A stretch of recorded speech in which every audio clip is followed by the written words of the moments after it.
Bien, vamos a retomar la transmisión con relación a la Ley General de Educación. Como les estaba comentando acerca del ejercicio del derecho a la educación, nos íbamos a centrar en el artículo 5. Y bueno, pues ahí les estaba yo explicando acerca de que toda persona tiene derecho a la educación. Y como tal, le estaba comentando también acerca de que en este artículo 5 vamos a encontrar la definición directa de lo que nos habla acerca del derecho a la educación. Centrándonos en que es un medio para adquirir, actualizar, completar y ampliar los conocimientos, las capacidades, las habilidades y las aptitudes de cada una de las personas que están cursando algún tipo de educación. Asimismo, este tipo de derecho va a permitir que las personas alcancen su desarrollo personal y profesional. Entonces, esa es una de las mayores obligaciones que tenemos como directores, supervisores, docentes, técnicos docentes, es garantizar este derecho a la educación. Pensamos que solamente vamos a dar clases y que a partir de ahí vamos a lograr centrarnos en garantizar esta parte de la educación. Pero como tal, es un derecho, por lo tanto es más amplio, es más allá de una planificación, es más allá de dar una clase, es garantizar como tal este derecho. ¿Y qué pasa si no garantizamos este derecho? Bueno, pues vamos a dejar vulnerables a todas las personas en relación a poder adquirir, actualizar y complementar a sí mismo, ampliar sus conocimientos. Por lo tanto, este derecho a la educación, retomando que los derechos son interdependientes, eh, pues se vulneran otros derechos. Entonces, este derecho a la educación nos va a llevar a contribuir el bienestar, a la transformación y al mejoramiento, pero no solamente de la parte personal, sino de la sociedad. Entonces, ¿qué quiere decir con ello? Que todo lo que nosotros estemos llevando a cabo dentro de lo que son las aulas, en las escuelas, va a tener un impacto en la sociedad. Ya se cambia lo que era antes la educación, era una transmisión de conocimientos, pero que los niños, las niñas, los adolescentes no podían o no aplicaban en su contexto inmediato. Ahora con esta parte de la Ley General de Educación, que en ella se centra lo de las bases de la nueva escuela mexicana, nos dice que todo lo que hagamos dentro de lo que es la educación, la escuela y la educación, va a tener ese impacto en la sociedad, va a transformarla y va a mejorarla. Por otro lado, con este ejercicio del derecho a la educación, inicia un proceso permanente centrado en el aprendizaje del educando. Aquí el docente no es el que va a ser el protagonista como tal en este ejercicio del derecho a la educación. Siempre será el educando. ¿Con qué? ¿Con qué finalidad? Pues para contribuir a ese desarrollo humano integral y también nuevamente a transformar la sociedad. Es decir, nosotros garantizamos ese derecho a la educación y por tanto, como consecuencia, se va a generar la transformación de la sociedad.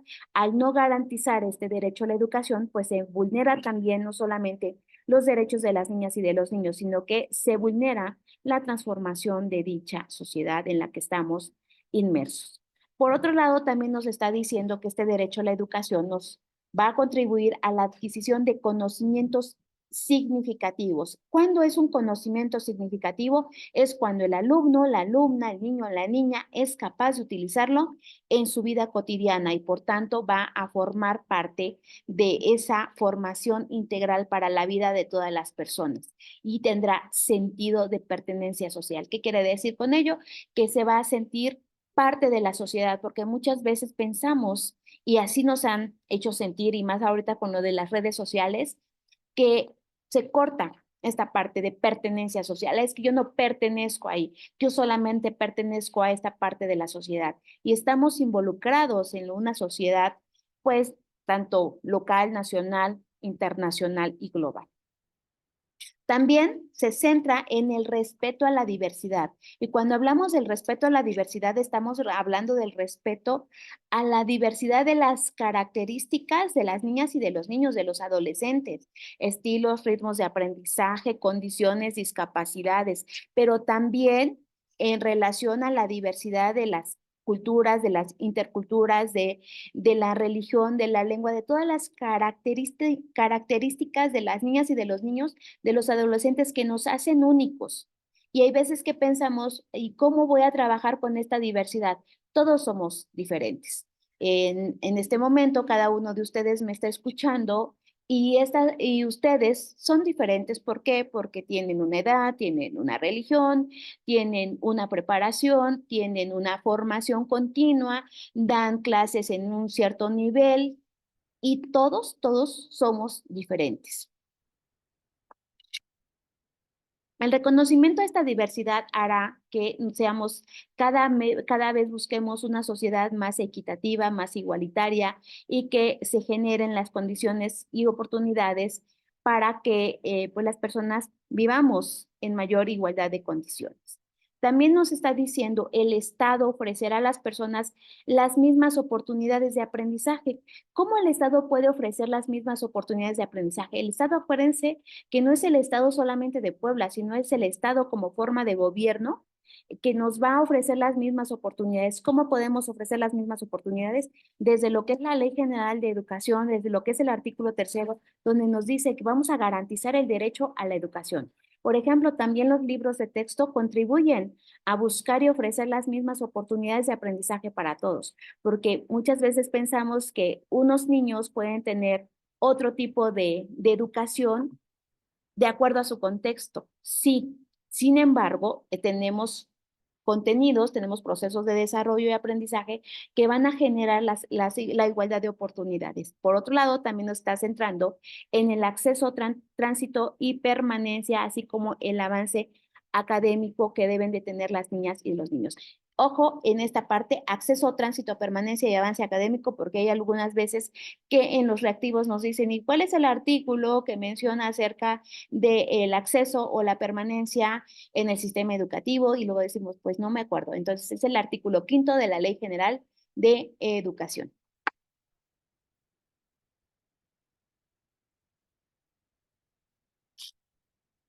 En el artículo 6 nos habla acerca de que todas las personas tienen habitantes del país deben cursar la educación preescolar, la primaria, la secundaria y la media superior. Y ojo con esta parte, cuando nos dice, es obligación de las mexicanas y los mexicanos, porque también ahí está centrando la obligación de los padres y madres de familia a hacer que sus hijos vayan a las escuelas.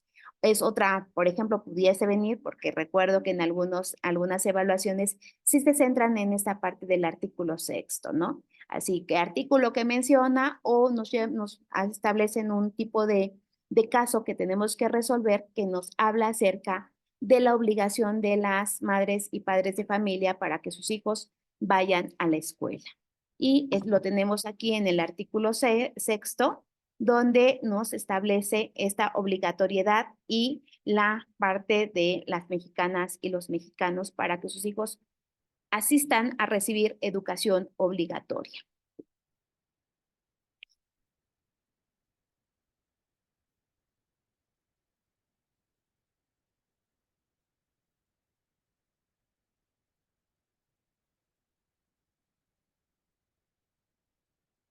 Y bueno, pues en el artículo 7º tenemos acerca de los fines de la parte de la educación, que la educación debe ser universal, inclusiva, pública, gratuita y laica. Cuando hablamos de universales, que todos los niños pueden tener una educación sin discriminación, tiene que ser de acuerdo a la realidad y a las culturas nacionales, es decir, que todas las niñas y todos los niños que soliciten inscribirse en una escuela puedan acceder a ella. Inclusiva, tomando en cuenta todas las capacidades, los ritmos, los estilos de aprendizaje, así como atender y eliminar las barreras para el aprendizaje y la participación a las que se enfrentan las niñas y los niños, recordando que las VAP no las tienen los niños. Las barreras para el aprendizaje y la participación son situaciones que el mismo contexto, tanto familiar, social, cultural, normativo, estructural y por tanto didáctico y pedagógico, los contextos se las generan a los niños. Y entonces podemos tener diferentes barreras para el aprendizaje y la participación a las que los niños están enfrentando. ¿Cuál es la obligación de directores o docentes y supervisores? Es eliminar este tipo de barreras para el aprendizaje y la participación. También inclusiva nos habla acerca de todos los recursos técnicos y pedagógicos que pudieran contribuir a realizar diferentes ajustes razonables para que los niños puedan tener educación en igualdad de circunstancias y con equidad y justicia social. Por lo tanto, también en la parte de la educación inclusiva, pues nos habla acerca de la educación especial que también se va a contribuir para eliminar estas barreras para el aprendizaje y la participación. Cuando nos habla acerca de una educación pública, tiene que tener un interés social y con finalidades específicas para contribuir igual a la transformación de la sociedad y también nos centra en la educación de los particulares y esta va a ser centrada en relación a lo que establece la propia ley y el propio artículo tercero. Cuando nos está centrando en una educación gratuita, pues nos dice que se va a prohibir todo el pago de cualquier contraprestación y ahí es donde nos enfrentamos como a una disyuntiva, un dilema, cuando decimos, y entonces la aportación voluntaria, no, es que la aportación voluntaria de mantenimiento no es una contraprestación como tal, acuérdense que eso se elige de manera democrática y lo lleva a cabo el Comité de Padres de Familia junto con su asamblea y establecen esa prestación en sentido de solamente pues contribuir a rehabilitar, contribuir a los servicios de la escuela. Pero el hecho de que los niños, las niñas, bueno, más bien los padres de familia no puedan eh, apoyar con esa aportación voluntaria de mantenimiento, esto no será un obstáculo para pues vulnerar el derecho a la educación. Por lo tanto, también nos está centrando en que no se podrá condicionar la inscripción, tampoco el acceso a los planteles por el hecho de no llevar a cabo esta aportación. Y pues también nos está centrando en este apartado acerca de las donaciones o aportaciones voluntarias, pero eso no le quita la gratuidad de lo que es la educación. Y cuando se refiere a ser laica, pues está centrando también en que hay que respetar todos la religión, la parte de los alumnos que tienen, porque muchas veces decimos, bueno, pues es que no van a participar porque es de otra religión y es que los padres de familia nos están diciendo pues que no se participen. Hay veces que cuando pasa este tipo de situaciones terminamos vulnerando nuevamente el derecho a la educación, el derecho a la participación y muchos derechos de las niñas y de los niños. Laica, ¿qué quiere decir? Que en ninguna de las escuelas pues se deben de practicar ciertos tipos de religión. Y bueno, tenemos otro título que también es necesario considerar y que viene marcado dentro de las guías de estudio que fueron, por ejemplo, la de vertical, la de admisión y que se está tomando como referencia porque es muy difícil que cambien esas guías, ¿no? Entonces, está el capítulo de la equidad y la excelencia educativa. ¿Qué es la equidad y qué es la excelencia? ¿No? Aquí nos está hablando en el artículo 8, donde nuevamente nos hace referencia al Estado como forma de gobierno, pues nos dice que va a prestar servicios educativos con equidad y excelencia. Imagínense si el Estado está marcando dentro de sus propias leyes que va a prestar esos servicios educativos con equidad y excelencia, pues es un mandato para nosotros como docentes, como directivos y como supervisores llevar a cabo estos servicios educativos, porque muchas veces están dentro de las normas, dentro de la política educativa, y cuando llegamos a lo que es la práctica educativa, cuando estamos en la intervención, pues muchas veces se aleja esta, este mandato, ¿no? De que nos cuesta brindar una educación con equidad, nos cuesta brindar una educación con excelencia. Por tanto, cada uno de ustedes considero que desde nuestros ámbitos de nuestra competencia buscamos, nos preparamos y hacemos que las cosas sucedan, ¿no? Que realmente estemos brindando esta educación con equidad, con excelencia. También nos está haciendo referencia que el Estado va a adoptar ciertas medidas. ¿Para qué? Para que se atienda de manera prioritaria a los grupos y regiones con mayor rezago educativo, que están dispersos en diferentes situaciones y que también tienen ciertas circunstancias o situaciones de vulnerabilidad. Si en este momento nosotros evocamos lo que está sucediendo en nuestras aulas, en nuestra escuela, en nuestras zonas, en nuestras supervisiones, vamos a identificar que tenemos a niños y niñas en un estado, en una situación de vulnerabilidad. ¿Por qué? Por sus condiciones físicas, por las condiciones de discapacidades se enfrentan a ciertas vulnerabilidades y entonces nosotros tendríamos que estar realizando diferentes ajustes razonables con la finalidad de brindar una educación con equidad y con excelencia. Y aquí tenemos este tipo de circunstancias como es el carácter socioeconómico, cuántos padres y madres de familia pues están atravesando una situación económica por desempleo, por violencia también intrafamiliar, por problemas sociales.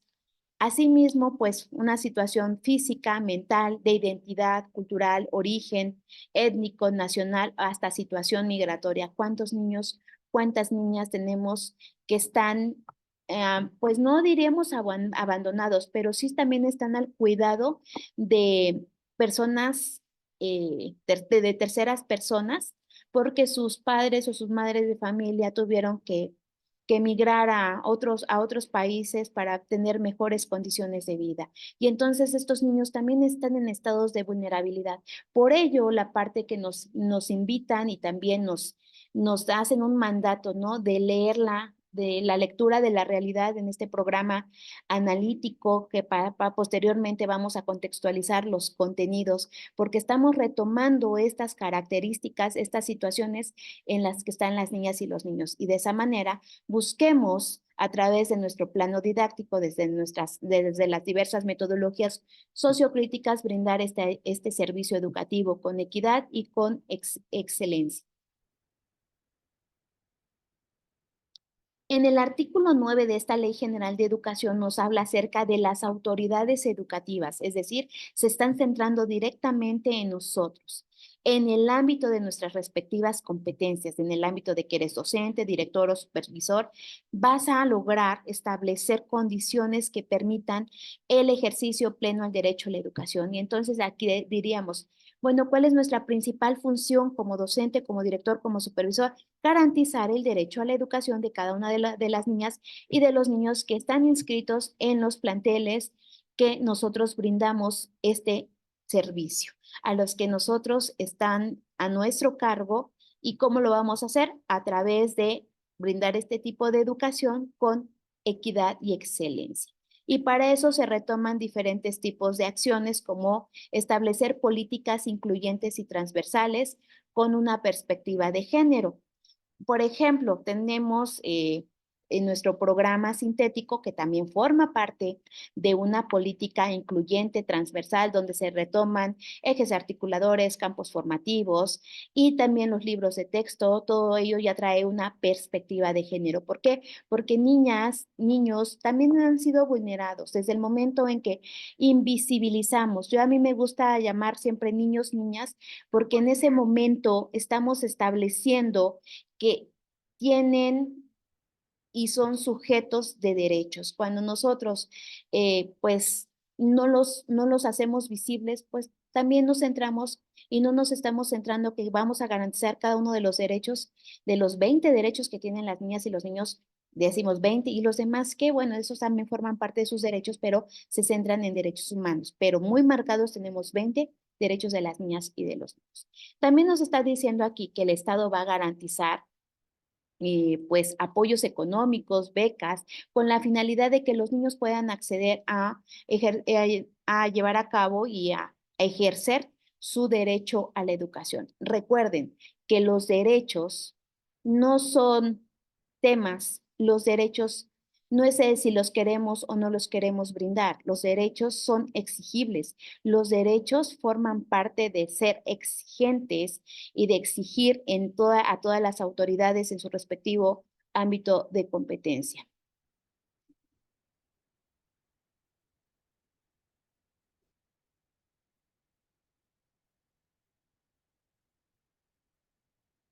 Y bueno, pues también aquí tenemos dentro del artículo noveno constitucional,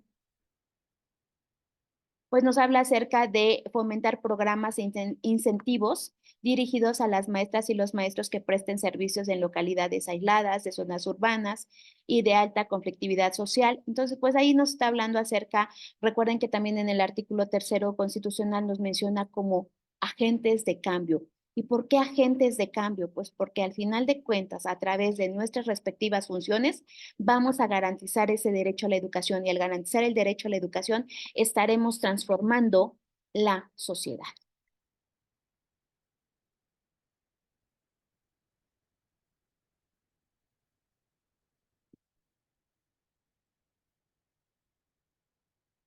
Aquí en el artículo 9 tenemos una fracción, en la fracción 12, que nos habla acerca de proporcionar a los educandos los libros de texto gratuito, así como los materiales educativos. Imagínense, aquí en este artículo 9 nos habla acerca de los libros de texto. Por lo tanto, acuérdense que los libros de texto forman parte del derecho a la educación y forman parte de brindar una educación en igualdad de circunstancias. Cuando no utilizamos los libros de texto, cuando no orientamos a las niñas y a los niños acerca de estos contenidos, pues también estamos vulnerando estos derechos a la educación.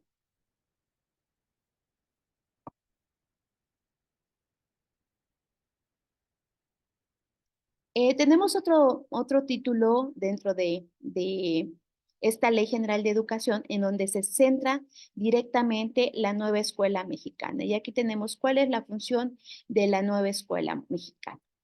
Luego decimos, ¿y qué es la nueva escuela mexicana? ¿O cuál es el propósito de esa nueva escuela mexicana? Pues lo van a tener en el artículo 11.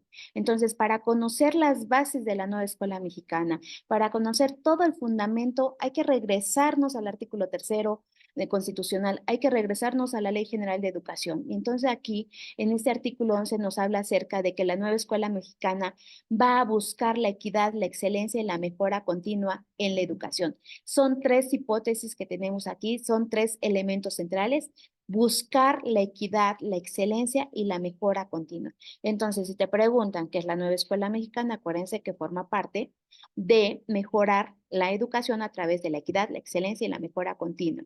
Pero también nos está diciendo que busca poner al centro de la acción pública el máximo logro de aprendizaje de las niñas y de los niños. ¿Cómo vamos a poner al centro de la acción pública el máximo logro de los aprendizajes? Pues atendiendo todas las características, toda la diversidad de las niñas y de los niños, partiendo siempre del niño, siempre de la niña, de reconocer sus necesidades, de reconocer la diversidad en de cada uno de ellos, de reconocer los contextos, la territorialidad donde están viviendo. Y eso lo podemos identificar y que lo estamos llevando a cabo a través de nuestro programa analítico cuando hacemos ese primer plano, ¿no? Lectura de la realidad. Reconocemos cada uno de esos. Y luego de cada una de esas características y de esas circunstancias o necesidades. Y luego nos vamos al segundo plano y decimos, bueno, contextualizamos. ¿Por qué? Porque de esa manera estamos centrando nuevamente al máximo logro de aprendizaje de las niñas y de los niños.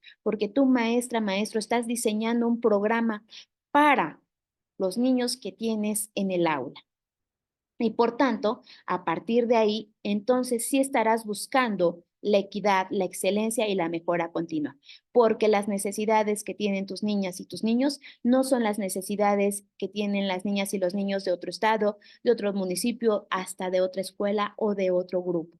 Bien, también aquí en este apartado de la nueva escuela mexicana nos marca ciertos objetivos. Uno es el desarrollo humano integral del educando, es decir, la nueva escuela mexicana busca que a través de sus maestros y maestras que son agentes de cambio, logren el desarrollo humano integral, pero también busca que se reoriente el enfoque, que se reoriente el sistema educativo para que incida en una cultura educativa donde se establezca una corresponsabilidad. Cuando hablamos de una corresponsabilidad, no solamente estamos hablando de una corresponsabilidad entre director, docente, supervisor, sino también estamos buscando, y la nueva escuela mexicana busca una corresponsabilidad con otros miembros de la comunidad, de la sociedad, para transformar la escuela y la comunidad.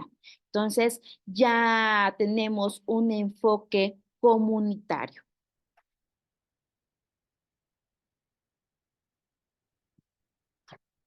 En el artículo 12 nos habla acerca de lo que pretende esta nueva escuela mexicana.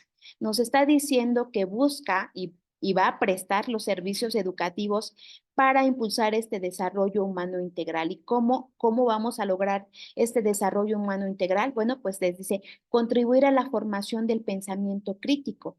Entonces, si recuerdan el Consejo Técnico pasado, pues nos hacían énfasis en el desarrollo del pensamiento crítico. Sin embargo, para lograr el desarrollo del pensamiento crítico en las niñas y los niños, en los adolescentes, también tendremos que estar generando nosotros nuestro propio desarrollo del pensamiento crítico.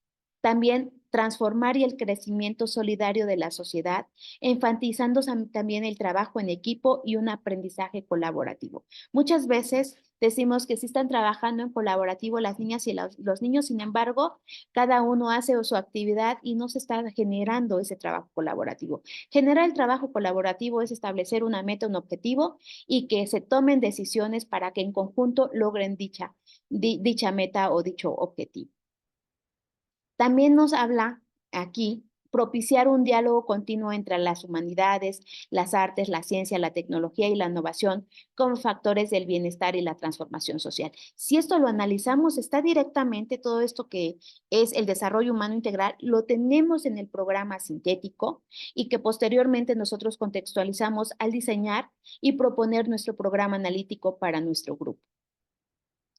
Fortalecer el tejido social para evitar la corrupción a través del fomento de la honestidad, la integridad, además de proteger la naturaleza, impulsar el desarrollo social, ambiental, económico, así como favorecer la generación de capacidades productivas. Nuevamente, cada uno de estos aspectos que nos marca el artículo 12 quedaron centrados en cada uno de los campos formativos del programa sintético, quedaron también en los contenidos y en los procesos de desarrollo y aprendizaje y por tanto en los ejes articuladores. Por eso dice fortalecer el tejido social. No podemos fortalecer un tejido social cuando lo que se aborde dentro de la escuela se quede en el aula, sino que lo que se aborde dentro de la escuela salga al aula para transformar y lo que se está viviendo en la sociedad, pues regrese al aula para contribuir a mejorar pues mejorar la vida en sociedad y mejorar la vida de las niñas y de los niños. Combatir las causas de discriminación y violencia en las diferentes regiones del país, especialmente las que se ejercen contra las niñas y las mujeres. Se dan cuenta que estamos hablando de una equidad de género, de una inclusión, y eso lo vemos dentro de los ejes articuladores del programa sintético. Alentar la construcción de relaciones sociales, económicas y culturales con base en el respeto de los derechos humanos. Cada una de las acciones que nosotros llevemos a cabo dentro de las aulas, desde que diseñamos nuestro programa analítico y vamos identificando todas esas necesidades a las que se están enfrentando los niños, todas esas condiciones, pues recaen en esa lectura de la realidad y luego de ahí tomamos y diseñamos nuestro programa analítico, diseñamos nuestro plano didáctico y cada una de las acciones va a tener un enfoque de derechos humanos. Si estamos hablando del cuidado del medio ambiente, pues estamos también garantizando un derecho, ¿no? Que los niños y las niñas y los adolescentes y todas las personas tienen derecho a vivir en un ambiente sano. Si estamos viendo acerca de diferentes tipos de mala convivencia, pues vamos a buscar que las niñas y los niños, un enfoque de derechos humanos, vivan en un ambiente libre de violencia. Si estamos hablando en una temática que se identificó ahí en la lectura de la realidad acerca de la obesidad, acerca de de la desnutrición o de diferentes tipos de enfermedades que se originan a partir de la obesidad o de la desnutrición, estaremos trabajando también, estaremos llevando a las niñas y a los niños a que conozcan que ellos tienen derecho a la salud, derecho a una alimentación sana. Y bueno, también en el artículo 13, pues nos habla acerca de lo que va a fomentar la nueva escuela mexicana. Y pues este fomento es a la identidad, al sentido de pertenencia y al respeto de la interculturalidad. Todos somos iguales, todos tenemos los mismos derechos y muchas veces por la diversidad de cada una de las personas pensamos que unos sí tienen derechos y otros no. Y eso lo estamos viviendo mucho en la sociedad y nada más vean ustedes las redes sociales cómo se vulneran los derechos de las demás personas. Y entonces nuevamente el trabajo de nosotros es reorientar y reorientar a las niñas, a los niños, a los adolescentes para que respeten respeten y garanticen los derechos de las otras personas, pero también que hagan respetar y que garanticen sus propios derechos, respetando esta parte de la interculturalidad. Por otro lado, viene la responsabilidad ciudadana sustentada en valores como la honestidad, la justicia, la solidaridad, la reciprocidad, la lealtad, la libertad, entre otros. Muchas veces dijimos, es que todo lo que se está viviendo en la sociedad es por la falta de valores. Y efectivamente, el respeto, que es uno de los principales valores, es el que rompe y es el que hace que se generen diferentes tipos de situaciones que conllevan a vulnerar los derechos de las personas. ¿Y qué pasa cuando se vulneran los derechos de las personas? Pues caemos en delitos y esos delitos, pues al final de cuentas, son sancionados.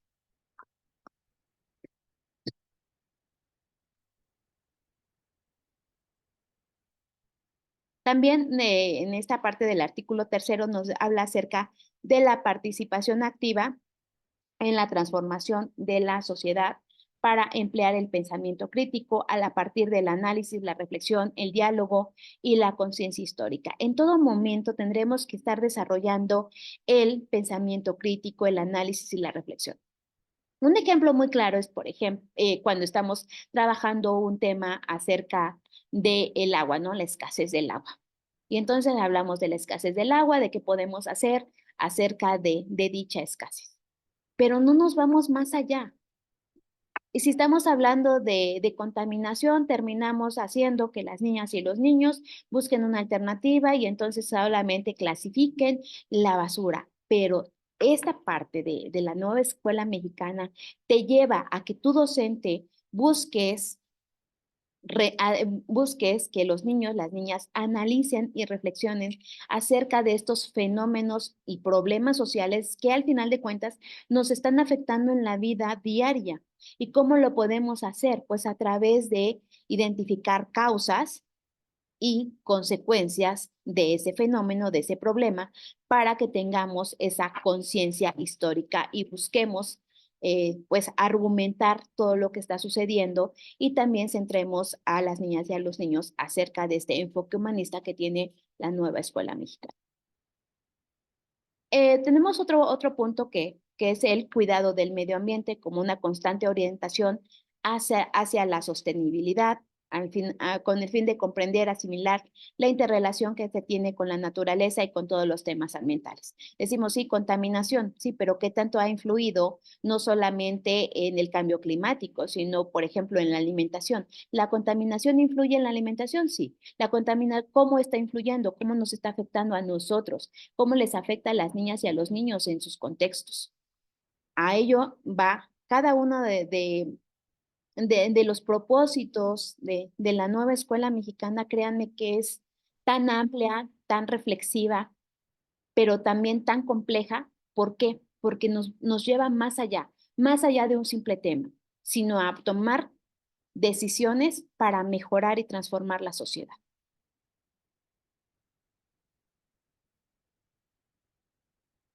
Y tenemos en el artículo 14 que nos habla acerca de los fines y criterios de la educación y cómo a través del Acuerdo Educativo Nacional se van a retomar. De hecho, recuerdo que esta fue una de las preguntas en examen, ¿verdad? Que nos decía ahí, ¿no?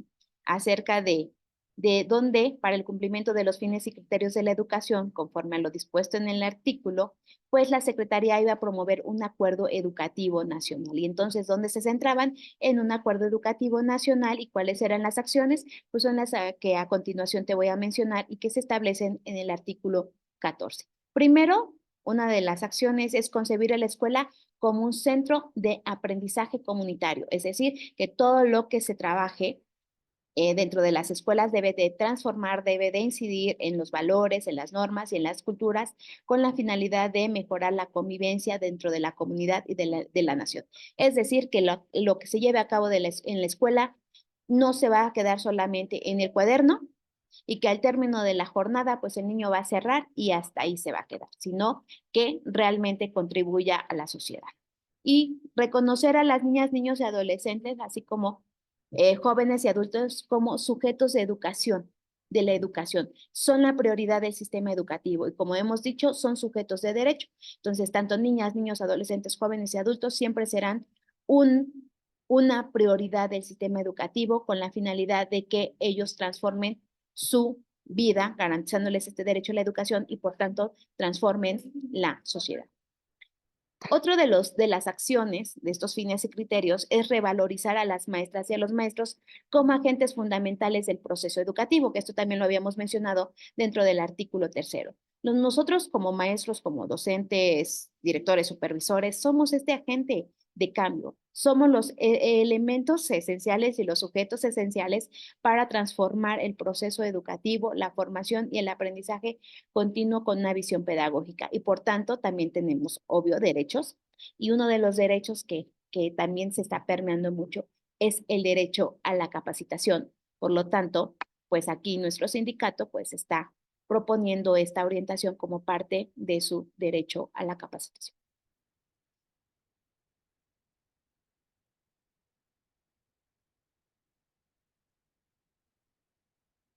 Otro aspecto es dimensionar la prioridad de los planes y programas de estudio en la orientación integral del educando y la necesidad de reflejar los contextos locales y regionales.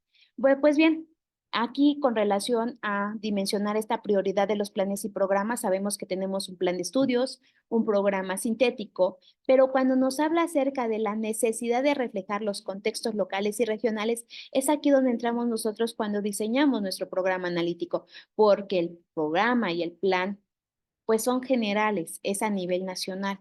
Entonces, ¿cuándo lo hacemos nuestro? ¿Cuándo lo aterrizamos tomando en cuenta las necesidades de las niñas, niños o de los adolescentes? Es cuando hacemos esa lectura de la realidad, seleccionamos nuestros propios contenidos, nuestros propios PDAs para trabajar de acuerdo a esas necesidades. Por lo tanto, de esa manera estaremos dando prioridad a lo que nos establece el artículo 14.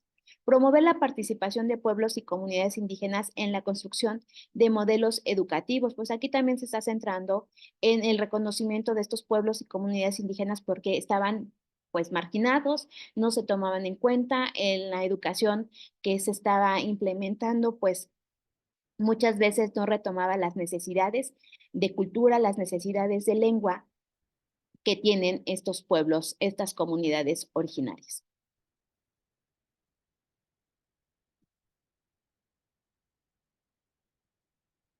Y bueno, pues tenemos otro capítulo, como son los fines de la educación. Y estos los tenemos en el artículo 15. Ahí nos va a centrar acerca de los fines de la educación.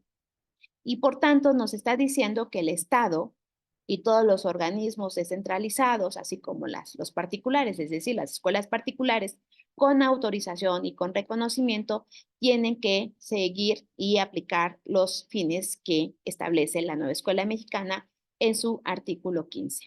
Uno de los fines es contribuir al desarrollo integral y permanente de los educandos. ¿Y cómo lo vamos a hacer desde nuestro ámbito de competencia? Bueno, pues los docentes van a llevarlo a cabo a través de el diseño de sus en planificaciones, de sus proyectos articuladores, dependiendo de la modalidad que estén trabajando, alguna modalidad sociocrítica, y a través de su intervención docente.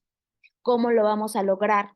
Los directores, pues a través de la gestión, de la asesoría y del acompañamiento que se esté llevando a cabo con el personal docente, con el personal directivo, para garantizar este derecho a la educación. Cuando garantizamos el derecho a la educación, contribuimos al desarrollo integral de las niñas y de los niños. También nos está centrando que otro de los fines es promover el respeto irrestricto de la dignidad humana. Recuerden que cuando hablábamos en el artículo 3º acerca de la dignidad humana, estábamos hablando acerca de garantizar cada uno de los derechos de las niñas, de los niños y de los adolescentes. Entonces, la dignidad humana nos lo está centrando aquí como un valor fundamental, inalterable de la persona y de la sociedad a partir de una formación humanista. Esta formación humanista que estamos llevando a cabo dentro de las escuelas va a contribuir a la mejora no solamente de la persona, sino a la mejora de la sociedad.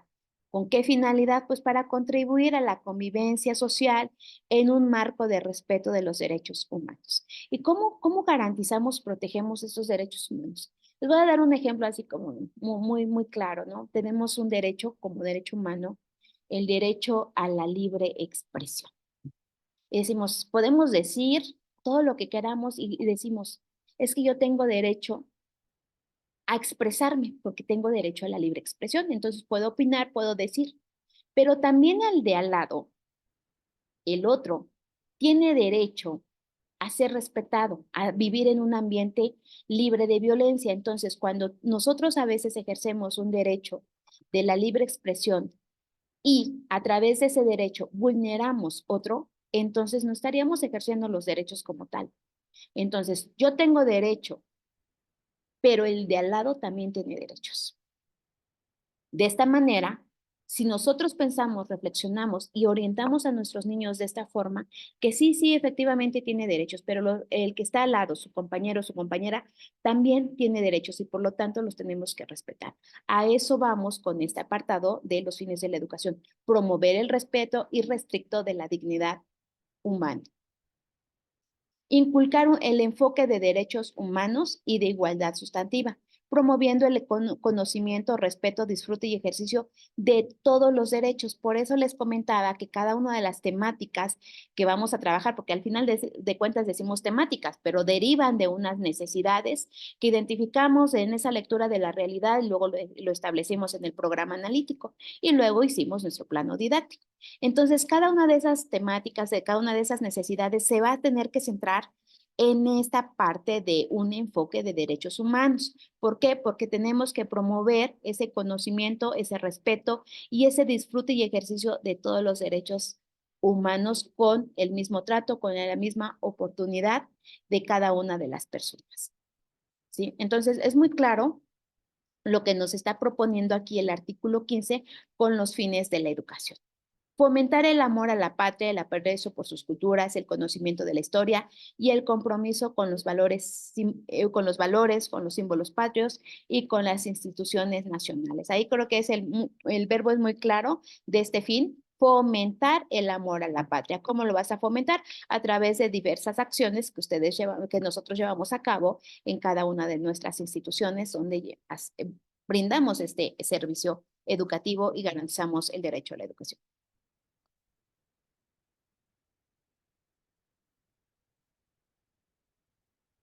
Tenemos aquí el artículo 15, fomentar en los educandos la cultura de paz, el respeto, la tolerancia, los valores democráticos que favorezcan un diálogo constructivo, la solidaridad y la búsqueda de acuerdos que permitan la solución no violenta de conflictos y la convivencia. De hecho, por ahí está ya el acuerdo que nos habla acerca de erradicación del maltrato escolar y que se centra directamente con esta fracción del artículo 15, como es formar a los educandos en una cultura de paz. Es decir, tenemos también el mandato de no solamente prevenir, atender, sino el de erradicar el acoso escolar en todo lo que es la comunidad educativa y, por tanto, buscar la solución no violenta de los conflictos en un marco de respeto y de convivencia hacia las diferencias.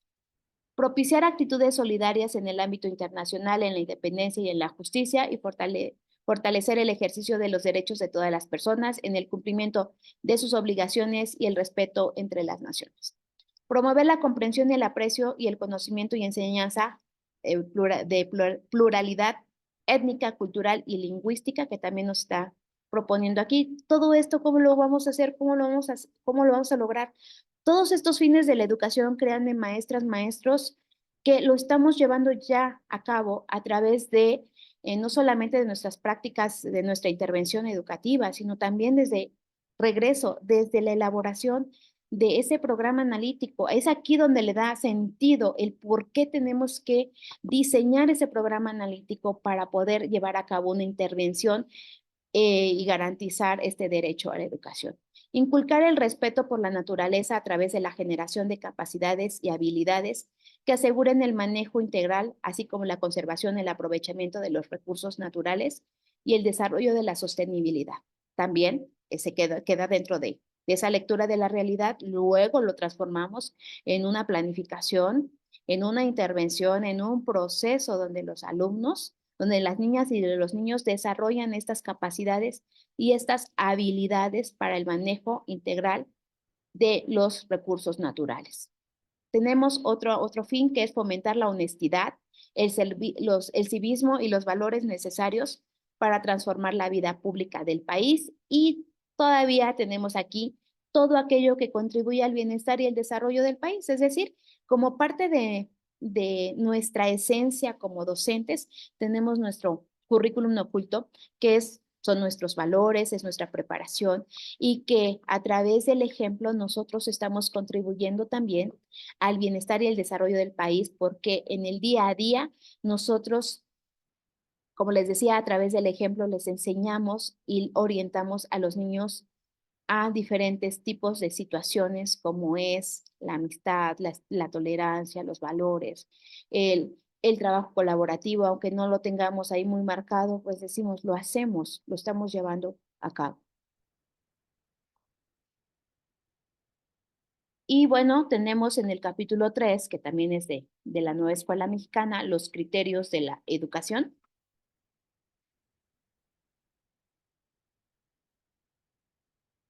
Y bueno, pues aquí nos está hablando acerca de que todos los organismos descentralizados y los particulares con autorización o reconocimiento de validez oficial, pues se basará en los resultados de un progreso científico. O sea, siempre vamos a ir hacia adelante con ese progreso científico que la misma sociedad nos está demandando. No es lo mismo, no fue lo mismo y ni va a ser lo mismo ser docente en 1950, a ser docente en el 2024, a ser docente en el 2050. ¿Por qué? Porque los cambios sociales, el avance tecnológico, ese progreso científico siempre va a ir hacia adelante, nunca va a ir hacia atrás.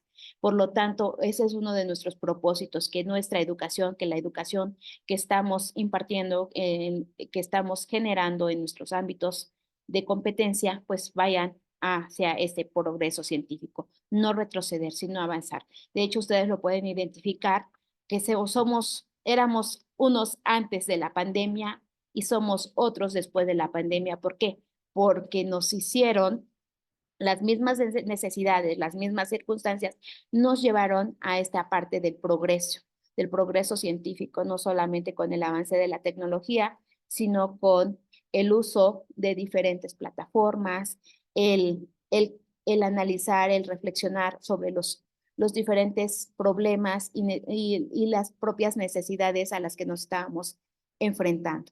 Por lo tanto, también nos dice que vamos a luchar contra la ignorancia, las causas y los efectos, porque todavía siguen existiendo ahí. Hay que romper esos paradigmas por ejemplo, prácticas tradicionales, prácticas autocráticas, que también se generan en algunas escuelas. Pues hay que romper con todo eso para siempre ir hacia adelante. La servidumbre, los fanatismos, los prejuicios todavía existen.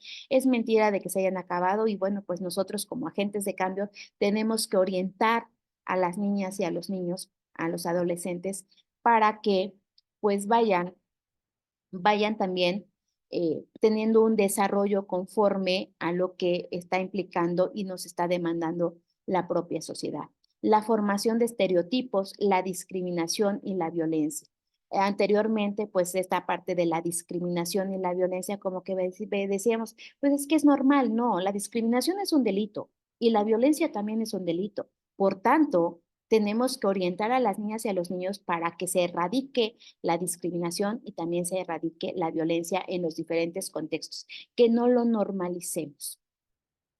Y pues nos habla acerca de especialmente a la que se ejerce contra las niñas, contra la niñez y contra las mujeres. Y por eso pues ahorita tenemos diferentes tipos de leyes que garantizan el ejercicio pleno de los derechos de las niñas y de las mujeres. Y vemos aquí también dentro de nuestros ejes articuladores en el programa sintético acerca del eje de equidad el eje de género, ¿no?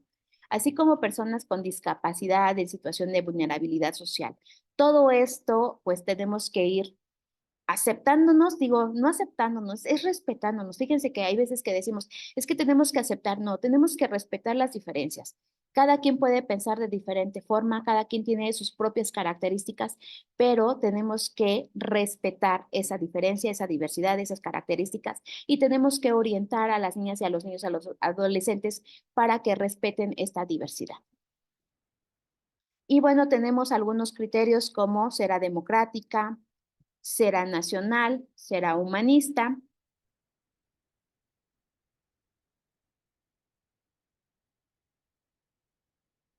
va a promover el respeto al interés general de la sociedad, va a inculcar conceptos y principios de las ciencias ambientales, va a ser equitativa, va a ser inclusiva, intercultural, integral y por tanto de excelencia, mismo que se establece dentro de los criterios en el artículo tercero constitucional. Si se dan cuenta, pues en el artículo 16 de la Ley General de Educación retoma los principios de lo que es el artículo tercero constitucional. Y bueno, pues aquí tenemos en el capítulo 2 de la participación de las madres y padres de familia o tutores. Tenemos en el artículo 128, que está muy claro, cuáles son los derechos de quienes ejercen la patria potestad o tutela. Pues ustedes, más que nada, todos nosotros que estamos dentro del sistema educativo, ¿cuántas veces nos hemos enfrentado a este tipo de situaciones, ¿no? Que muchas veces los padres de familia no conocen los derechos o exigen otro tipo de situaciones que vulnera hasta los propios derechos de las niñas y de los niños. Y aquí tenemos los derechos de quienes ejercen la patria potestad o la tutela de las niñas y los niños que tenemos inscritos. Primero es obtener inscripción en las escuelas públicas para que todos los niños, las niñas ingresen a la educación, todos los menores de 18 años, que satisfagan los requisitos aplicables, reciban la educación preescolar, la primaria, la secundaria, la media superior y en dado caso la educación inicial, dependiendo los espacios disponibles para cada tipo de educativo. Ahí nos está diciendo espacios disponibles. Muchas veces ya ni espacios tenemos, pero pues nosotros en el afán de garantizar ese derecho a la educación nunca hemos negado esta parte de la inscripción. Participar activamente con las autoridades de la escuela. Fíjense, aquí tenemos un, un derecho, ¿no? Que los padres y las madres de familia tienen que participar activamente con todas las autoridades de la escuela en la que van a estar inscritos sus hijas y sus hijos.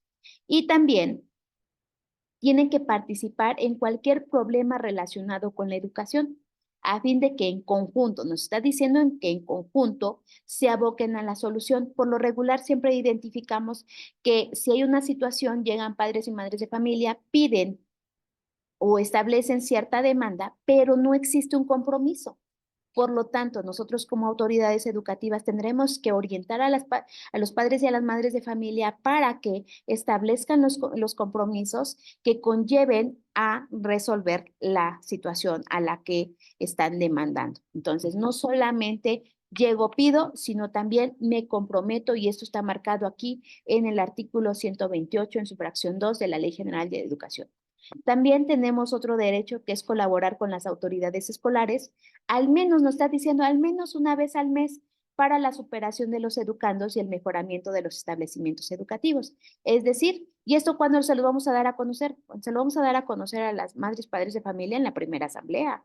Ahí que se establezca en el acta donde se identifique que ellos conocen los derechos a los que tienen en la institución y cómo van a participar para tener esa corresponsabilidad en el proceso de aprendizaje de sus hijos. Muchas veces decimos en el proceso de enseñanza y es cuando dicen los padres de familia, es que ahora quieren que nosotros enseñemos. No, los padres de familia recuerden que participan en el proceso de aprendizaje de sus hijos. El proceso de enseñanza nos toca a los docentes, a los directores, a los supervisores, ¿sí? Para que se garantice este derecho.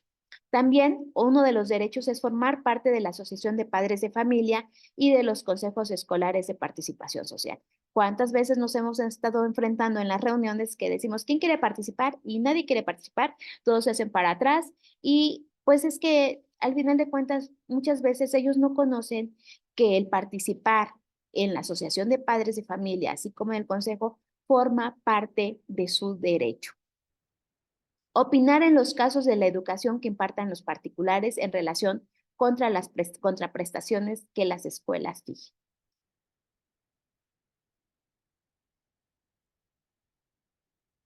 Conocer el nombre del personal docente y empleados adscritos en la escuela en la que estén inscritos sus hijos.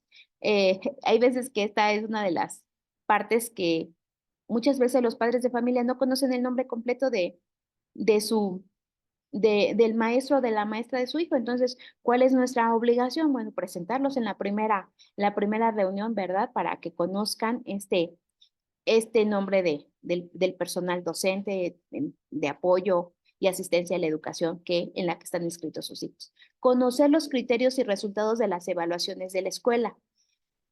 Pocas veces los padres de familia conocen los criterios de la evaluación. No conocen si los vamos a evaluar con una lista de cotejo, con una escala estimativa, con una rúbrica. ¿Cuál es el criterio que vamos a retomar para establecer las evaluaciones? Y por tanto, solamente en ocasiones conocen los resultados de la evaluación, pero en ocasiones, pues solamente lo conocen de manera general. Entonces, aquí pues una de nuestras obligaciones como agentes educativos, como los que estamos brindando este derecho a la educación, es darles a conocer los criterios y los resultados de evaluación. Es decir, si un padre de familia va y te dice, maestro, maestra, ¿cómo va a evaluar a mi hijo? Nuestra obligación es darle a conocer estos criterios de evaluación. Conocer los planes y programas de estudio. ¿Cuándo le damos a conocer los planes y programas de estudio a los padres y madres de familia? Entonces, por eso es que muchas veces los padres y madres de familia solicitan ciertos contenidos que no tienen relación ya con el nuevo programa de estudios, con la nueva escuela mexicana, porque no los conocen. Entonces, también es una obligación de nosotros darles a conocer estos planes y programas. Si el padre de familia llega en un momento y dice, a ver, maestra, ¿con qué programa está usted trabajando? ¿Puede hacerlo? Pues sí, porque forma parte de sus derechos. Conocer el presupuesto asignado a cada una de las escuelas también es otro derecho, cómo lo van a aplicar y cuáles van a ser los resultados de su ejecución. Conocer la situación académica y de conducta de las niñas y de los niños en su vida escolar.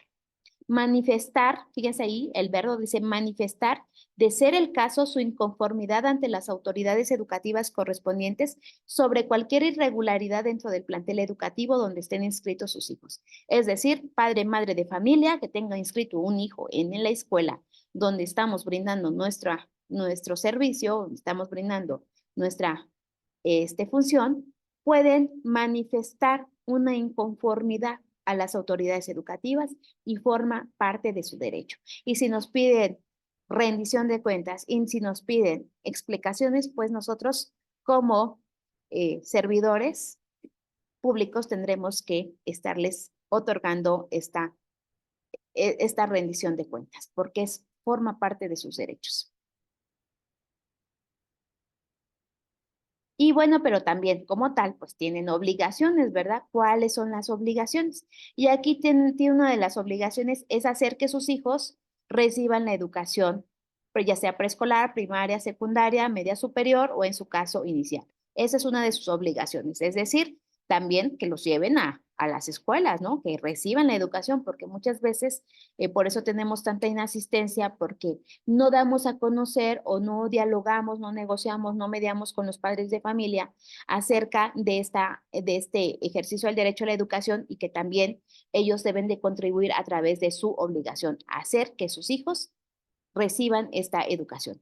Participar en el proceso educativo, como les había mencionado anteriormente, pues una de sus obligaciones es que participen en este proceso educativo, pero ¿cómo van a participar? Fíjate bien, dice, al revisar su progreso, su desempeño, su conducta, velando siempre por su bienestar y desarrollo. De esa manera, el padre de familia participa, no va a participar haciendo cosas para la escuela, realizando ciertas acciones o trabajos como tal. Nos está diciendo una obligación es revisar el progreso, cómo va su hijo o su hija, cómo es su desempeño, cómo es su conducta, para que de esa manera, pues a través de su compromiso pueda mejorar el progreso de aprendizaje de su hijo. Dice, siempre velando por su bienestar y desarrollo. Colaborar, otra obligación es colaborar con las instituciones educativas en las que están inscritos sus hijos, en actividades que dichas instituciones realicen. ¿Cuáles son estas actividades? Bueno, pues ustedes saben que luego son, por ejemplo, jornadas de limpieza, jornadas de capacitación, de vacunación, de etcétera, porque al final de cuentas todo tiene que ser en función al bienestar y el desarrollo. Es decir, que también padres y madres de familia tienen que velar por el interés superior de su hijo y de su hija. Informar, fíjense bien, informar a las autoridades educativas los cambios que se presenten en la conducta y en la actitud de los educandos. Y eso lo tenemos muy marcado en nuestras orientaciones para el establecimiento de los protocolos de actuación, de la prevención, de la detección acerca del maltrato, acoso o abuso sexual infantil y ahora en el acuerdo de erradicación del acoso escolar, ¿no? Que los padres y madres de familia deben informar. ¿Cómo lo van a hacer? Pues de manera escrita, de manera verbal, todos los cambios de conducta y actitudes que presenten sus hijos, para que se apliquen los estudios correspondientes con el fin de determinar las causas de lo que realmente está sucediendo y que está vulnerando el derecho al bienestar y al desarrollo integral de las niñas y de los niños. Otra de sus obligaciones que tienen los padres y que está muy marcada es en acudir a los llamados de las autoridades educativas y escolares relacionadas con la revisión del progreso, el desempeño y la conducta de sus hijos menores de 18 años, ¿no? Entonces, cada vez que las autoridades educativas los llamen, pues tienen que acudir. ¿Y cómo los podemos llamar? Pues la sugerencia siempre es que sea a través de un citatorio, porque esa sería una de las evidencias que nosotros estamos interviniendo de manera adecuada y oportuna para mejorar el progreso y el desempeño de, así como la conducta de las niñas y de los niños. Cuando lo hacemos de manera verbal, pues se queda ahí, se queda como dicen las palabras, se las lleva el viento y posteriormente, pues hasta los mismos padres dicen, pues yo nunca recibí el llamado de las autoridades para que contribuyera a través de mi participación en el mejoramiento del aprendizaje de mi hijo o de mi hija. Promover la participación de sus hijas, hijos o pupilos de 18 años en la práctica de actividades físicas, de recreación deportivas y de educación física dentro y fuera de los planteles educativos como un medio de cohesión familiar y comunitaria. Aquí nos está diciendo que ellos también tienen una obligación de promover este tipo de actividades y muchas veces los mismos padres dicen, no, es que no quiero que realice cierta actividad, no quiero que realice. Entonces, el mismo padre o madre de familia vulnera los derechos de las niñas y de los niños en relación a la participación. Y bueno, dice, en caso de incumplimiento de algunas de las obligaciones a las que se refiere este artículo por parte de madres, padres de familia o tutores, las autoridades educativas podrán dar aviso a las instancias encargadas de la protección de los derechos de las niñas y de los niños. Recuerden que también es un mandato que tenemos. Primero vamos a dialogar con los padres, vamos a mediar, vamos a negociar, pero si vemos que realmente no se están cumpliendo como tal y se vulneran los derechos de las niñas y de los niños, aquí tenemos esta parte que podemos avisar a las instancias encargadas de la protección de los derechos. ¿Y cuáles son esas instancias? Pues en especial el DIF, quienes serán los que se hagan cargo de garantizar estos derechos de las niñas y de los niños que están siendo vulnerados por sus padres, madres de familia o tutores.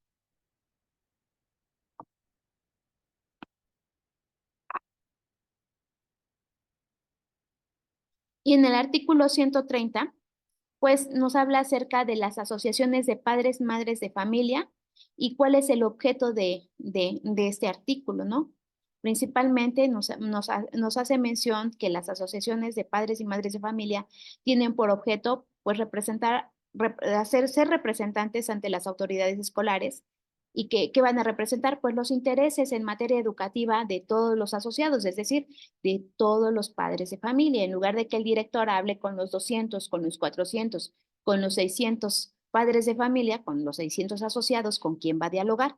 Ah, bueno, va a dialogar con el comité, ¿no? La Asociación de Padres de Familia, porque ellos traen los mandatos de los diferentes asociados.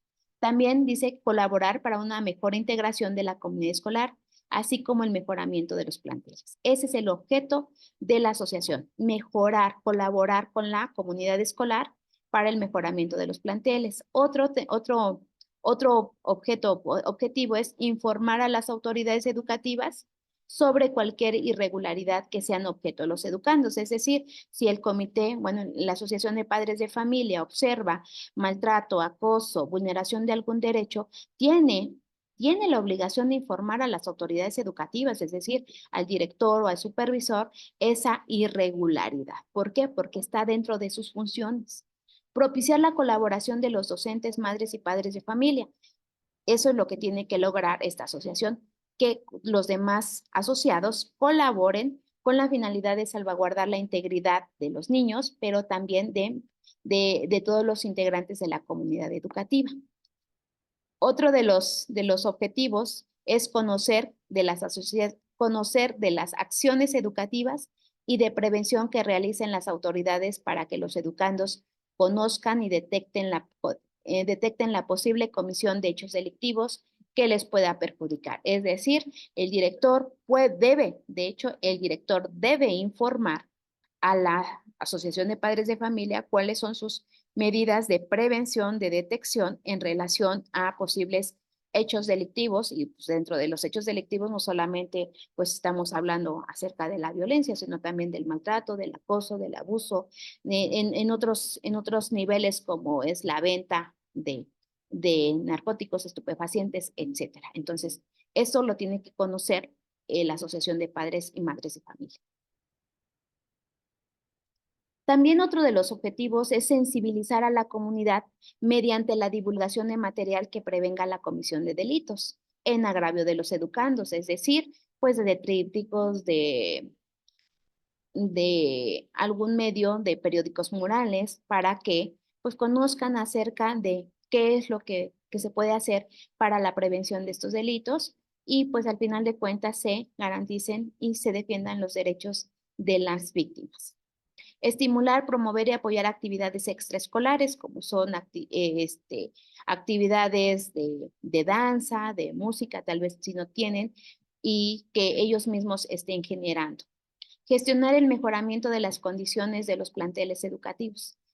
Creo que siempre se han centrado el comité, la Asociación de Padres de Familia, siempre se centra en el mejoramiento de las condiciones, pero si nos damos cuenta, en este artículo 130 va más allá del mejoramiento. Alentar el interés familiar y comunitario para el desempeño del educando, es decir, cuando un alumno, un niño o niña no asiste a la escuela, bueno, pues ellos tendrán que hablar con estos padres y madres de familia para que se involucren, para que asistan las niñas y los niños, para que se disminuya esa inasistencia y se mejore el desempeño del educando. Asimismo, proponer medidas que estimen conducentes para alcanzar los objetivos de todas las fracciones anteriores. Entonces, ¿qué medidas o cómo pueden proponer las medidas? Pues a través de su plan de trabajo de asociación de padres de familia. Dice aquí, las asociaciones de padres y madres de familia se abstendrán de intervenir en los aspectos pedagógicos y laborales de los establecimientos educativos. Es decir, pues sí, se pueden dar a conocer cierta inconformidad, pero tampoco pueden decidir en cierta forma qué se va a hacer, por ejemplo, qué se va a enseñar o cómo debe ser ese proceso de enseñanza y aprendizaje en las escuelas, porque eso, pues el mandato que tenemos y es una de las principales funciones que le corresponden a los docentes. La organización y el funcionamiento de la Asociación de Padres y Madres de Familia en lo concerniente a las relaciones con las autoridades escolares se va a sujetar siempre de acuerdo a las disposiciones que emita la autoridad educativa federal. Y recordando que para ello se cuenta con un reglamento de asociación de padres de familia. Como tal, nos damos cuenta que dentro de la Ley General de Educación, pues establecen diferentes fines, criterios, objetos, mandatos que toda la comunidad educativa debe de llevar a cabo desde el ámbito de su competencia con la finalidad de garantizar el derecho a la educación con equidad, con excelencia y con esta imparcialidad que debe caracterizar como parte de la escuela, un derecho a la educación. Gracias. Maestros, les agradecemos su tiempo, su atención. Nos pasamos un poco del tiempo programado debido aquí a algunas fallas técnicas. Nos están comentando, doctora, en la transmisión que las primeras diapositivas del artículo tercero no se escuchan. Entonces, yo considero que en la próxima sesión las retomamos. ¿Sí? Es importante, maestros, que tengan ustedes su documento a la mano. La próxima sesión vamos a retomar el artículo tercero y la Ley General de los Derechos de las Niñas y Adolescentes. ¿Sí? Recuerden que la próxima sesión está programada para el día 27. Vamos a darle más difusión. Estamos identificando que varios no pudieron ingresar a tiempo por la aprobación en el grupo, pero ya estamos revisando todos esos detalles. La mejor intención de nosotros, de aquí de la sección, de nuestro secretario, del maestro Sumaya, es que todos podamos fortalecer estas áreas para que enfrentemos la valoración con mayores elementos. Eh, pues les agradecemos su tiempo y nos vemos el próximo 27 a la misma hora. Vamos a lo mejor a hacer algún ajuste. A lo mejor los primeros que se conecten les damos acceso al Zoom y ya los demás que vean la transmisión en el Facebook. ¿Me Perfecto. parece? Recuerden que solamente tenemos espacio para los primeros cerca de 100. 100. ¿Sí? Y les vamos a compartir la liga ahí en el Facebook. Gracias, maestro Alfredo Gómez Palacios, por la invitación. Gracias, maestro Carlos José Sumaya, y estamos en contacto. Gracias, doctor. Perfecto. Gracias.